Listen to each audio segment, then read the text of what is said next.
BSP अध्यक्ष मायावती ने party के एक दिन के सम्मेलन को संबोधित किया। इस सम्मेलन में प्रदेश भर के पार्टी पदाधिकारी शामिल रहे। इस दौरान मायावती ने पदाधिकारियों को निकाय चुनाव को लेकर जिम्मेदारी सौंपी। उन्हें जिम्मेदारी के साथ चुनाव लड़ने का निर्देश दिया। मायावती ने पदाधिकारियों को छोटी छोटी बैठकों पर फोकस करने के लिए कहा।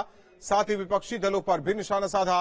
वहीं 15 जनवरी को जन्मदिन को जन कल्याणकारी दिवस के रूप में मनाने के भी निर्देश दिए गए।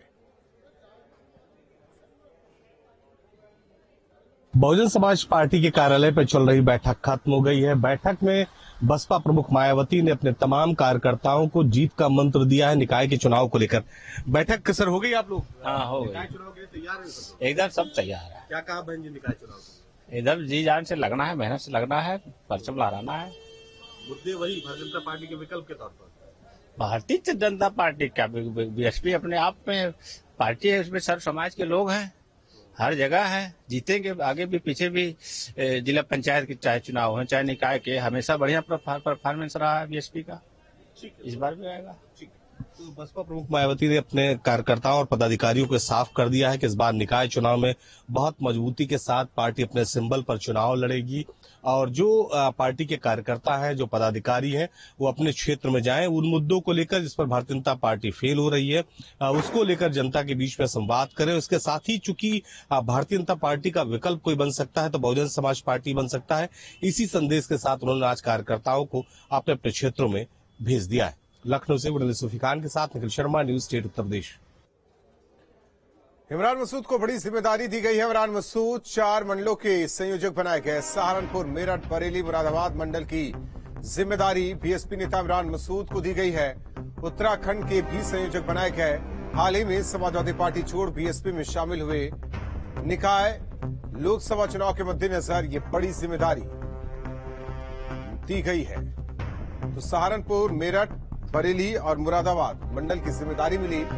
इसके अलावा उत्तराखंड के भी संयोजक बनाए गए इमरान मसूद। हाल ही में एसपी छोड़कर बीएसपी में शामिल हुए इमरान मसूद। बड़ी जिम्मेदारी मिली है। निकाय चुनाव, लोकसभा चुनाव के मद्देनजर ये बड़ी जिम्मेदारी दी गई है। तो बीएसपी नेता इमरान मसूद को बड़ी जिम्मेदारी।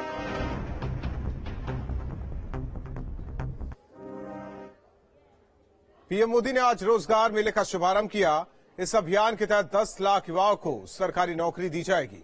इस मौके पर कानपुर में भी मेले का आयोजन किया गया, जिसका शुभारंभ केंद्रीय मंत्री स्मृति ईरानी ने किया। इस मौके पर कानपुर से कुल 306 लोगों को रोजगार दिया गया, जिसमें से 200 युवाओं को स्मृति ईरानी की मौजूदगी में पत्र सौंपे गए।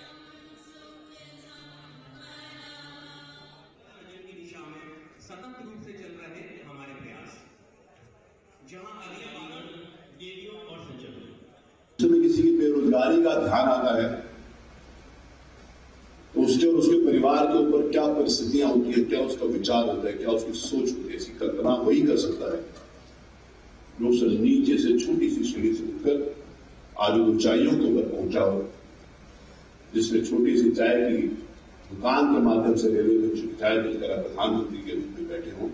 उनको मालूम है कि गरीब का दर्द क्या होता है, रोजगार की आवश्यकता क्या होती है, उसकी जरूरत क्या होती है। आज धनतेरस के पावन पर्व के अवसर पर देश के यशस्वी प्रधान सेवक जी को मैं विशेष आभार और अभिनंदन देती हूँ कि उनके करकमलों और उनके आशीर्वाद से आज सरकार में 10 लाख नौकरियों को देने के निर्णय का एक प्रतिबिंब यहाँ पर कानपुर में हम सब देख पाए हैं। एक साथ 75,000 नवयुवक युवतियों को प्रधानमंत्री जी के आशीर्वाद से नव भारत के निर्माण की भिन्न भिन्न मंत्रालयों में जिम्मेदारी दी गई है।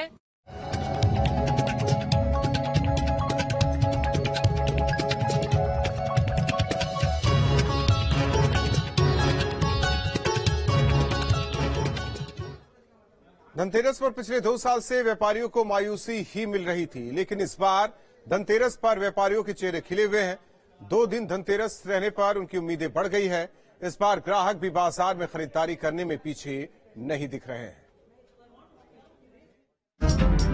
बरेली में इस दिवाली पर बाजार गुलजार हैं। दुकानदारों के चेहरे खिले हुए हैं, चाहे मिट्टी के दीपक बेचने वाले हों या मूर्ति वाले। सबको इस बार दिवाली मुनाफे वाली दिख रही है। 80 होना जरूरी सर। कितने रुपए से लेकर कितने रुपए तक की? मेरे यहाँ 30 रुपए से लेके 700-800 रुपए तक की होती है। सिर्फ दिए ही नहीं, धनतेरस पर वाहनों की बिक्री भी बढ़ जाती है और इस बार शोरूम को बम्पर सेल की उम्मीद है। लोगों को धनतेरस के दिन मोटरसाइकिल और कारों को खरीदने का बड़ा शौक रहता है, बड़ा उत्साह रहता है। उसके लिए हम 3 महीने पहले से तैयारी शुरू कर देते हैं। तरह तरह के कलर, किसी भी तरीके का कलर कम ना हो, कोई गाड़ी कम ना हो और बहुत सुंदर फाइनेंस रेट रहता है। धनतेरस इस बार 2 दिन है, लिहाजा ज्वेलर्स की चांदी है जिन्हें 2 दिन बिक्री का मौका मिलेगा। त्योहार बनाने के लिए हर्षोल्लास भी बहुत है लोगों में और खरीदारी करने की पावर भी है। तो व्यापारियों ने भी अपने ग्राहकों को लुभाने के लिए हर तरह का हल्के से हल्का आइटम, भारी से भारी आइटम और शुद्धता के प्रमुखता को देखते हुए पूरी तैयारी करी है और ग्राहकों को इस बार परचेसिंग करने में वास्तविकता में आनंद होगा। यानी मिट्टी हो या सोना, इस बार हर सामान की खरीदारी जोर शोर से हो रही है। कोरोना काल के बाद ये पहला त्योहार होगा जब व्यापारियों के चेहरे खिले हुए दिख रहे हैं।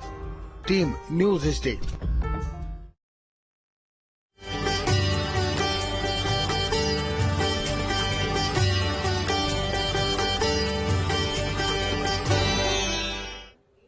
अयोध्या में आयोजित दीपोत्सव कार्यक्रम में पीएम मोदी के 4 घंटे से ज्यादा समय बिताने की उम्मीद जाहिर की जा रही है। इसे लेकर पूरे अयोध्या में सुरक्षा व्यवस्था बढ़ा दी गई है। जायजा लिया न्यूज स्टेट संवाददाता दीपक श्रीवास्तव ने। अगर आप धरती पर चांद और सितारों को देखना चाहते हैं, हर तरफ रोशनी ही रोशनी देखना चाहते हैं, तो आपको अयोध्या आना पड़ेगा, क्योंकि अयोध्या में इस बार जो तैयारियां हैं वो पिछली सभी तैयारियों से कहीं अधिक है और एक नया रिकॉर्ड अयोध्या के लोग और पूरे उत्तर प्रदेश के लोग जो यहाँ पे पहुंचे हैं वो बनाने जा रहे हैं। 17 लाख से अधिक दिए इस बार अयोध्या में जलने जा रहे हैं। तैयारियां पूरी है। छोटे छोटे बच्चे जो कॉलेज जाने वाले हैं, स्कूल जाने वाले हैं, वो इस कार्यक्रम की तैयारियों में जुटे हुए हैं। आज से ही पूरे घाट पे जहां जहां पे भी ये दिए जलाए जाने हैं, दियों को सजा दिया गया है। अब कल से इसमें तेल और बाती पड़ेगी और शाम के बाद जो नजारा होगा वो अकल्पनीय होगा। कितने घंटे से काम यहाँ पे चल रहा है आप लोगों का? सर 2 घंटे हो गया, 10 बजे से। 10 बजे से कितने दिए सजाए अभी तक आपने? 16 गुणे 16 से। अच्छा, हाँ। ये एक जो यहाँ पे हम एक देख रहे हैं, एक वर्ग में कितने यहाँ पे 16 गुणे 16 के रूप में यहाँ रखे गए हैं। घाट नंबर 4 पे 56,500 दिए जल रहे हैं यहाँ पे।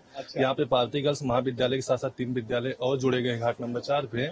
और ये दियों की संख्या लगभग 17 लाख तो है ही, लेकिन घाट को अलाट करके लगभग 37 से 38 घाट वहाँ अलाट किए गए हैं, जिसपे सब घाटों पे अलग अलग विद्यालय वाले अपना लगे हुए हैं। सबसे सामने वाला घाट जो घाट नंबर 4 है, एकदम ज्येष्ठ उसके मंच के सामने का घाट है। ये घाट हमेशा 4 नंबर घाट अपने आप में एक विशालतम रूप से जाना जाता है। हाँ। जब ये 6वां बार है जब यहाँ पे दीपोत्सव हो रहा है इतना भव्य तरीके से, पहली बार 1,70,000 के लगभग दिए थे, आज 17 लाख। तो कितनी मेहनत बढ़ गई आप लोगों की? बहुत ज्यादा बढ़ चुकी है। बढ़ गई है। हाँ। आनंद आ रहा है, लेकिन राम जी के काम अच्छा लग रहा है। बताइए, आनंद आ रहा है यहाँ पे? बहुत आनंद आ रहा है। आगे की बात है, हम लोग यहाँ पे आए हैं, बहुत अच्छा लग रहा है। यहाँ पे अवसर मिला, दोबारा अवसर मिला है हमें, एक बार और पुनः आ चुके हैं इस जगह। जो बच्चे हैं, यहाँ के युवा हैं, वो पूरे मन से रम जाते हैं। दिवाली के एक दिन पहले जो दीपोत्सव कार्यक्रम होता है और 17 लाख दिए इस बार लगाए जाने हैं। हर घाट को राममय करने की कोशिश यहाँ पे की जा रही है, सुबह से लेकर के और आज शाम तक ये जो कार्यक्रम है वो इसी तरह से चलने वाला है, दियों को सजाने का। और कल सुबह से दियों में तेल और बाती पड़ेगा और हर तरफ आपको दीपावली का और एक भव्य दिवाली का जो आनंद है वो देखने को मिलेगा। और यही कारण है कि आज सिर्फ अयोध्या के ही नहीं बल्कि देश के अलग अलग कोनों से लोग यहाँ पे पहुंच रहे हैं और राम जी के कार्य में अपना भी हाथ बटाने की कोशिश कर रहे हैं। दीपक श्रीवास्तव, न्यूज स्टेट, अयोध्या। और दीपक श्रीवास्तव हमारे साथ अयोध्या से सीधे जुड़ रहे हैं। दीपक, केवल 24 घंटे का और इंतजार करना होगा। हालांकि उससे पहले तो लगातार तैयारियां चल रही, कल दिन का भी माहौल अलग रहेगा, लेकिन जब सूरज ढलेगा तो अयोध्या वाकई त्रेता युग की तरफ गमन करती नजर आएगी।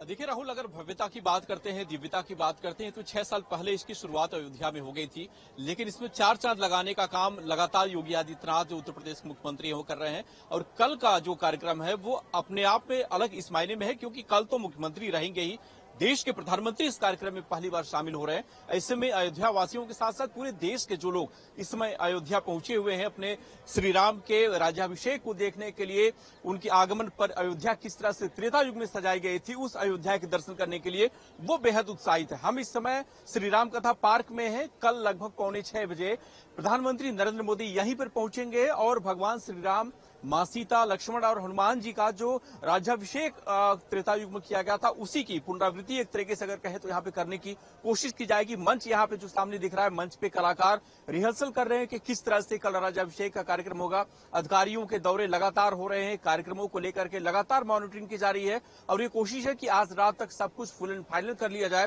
ताकि कल सुबह का सूरज जब निकले तो पूरी अयोध्या एक अलग अयोध्या के रूप में नजर आए। घाटों से लेकर के चौक चौराहों तक और हर जगह जहां पे भी लोग हों वो श्री राममय हो जाएं, इसको लेकर के तैयारियां यहां पे की गई हैं। पूरी अयोध्या में रौनक आज जो देखने को मिल रही है राहुल, वो अकल्पनीय है, उसको वर्णन नहीं किया जा सकता, क्योंकि हर कोई खुश है। सिर्फ हिंदू जो है वो ही नहीं, मुस्लिम धर्म के लोग, जैन धर्म के लोग, पंजाबी जो यहाँ पे सिख समाज के लोग हैं वो भी इस बार अयोध्या में अपने घरों पे, अपने जो गुरुद्वारे हैं वहां पे दीपक जलाएंगे। और 15 लाख तो घाटों पे दीपक का लक्ष्य रखा गया।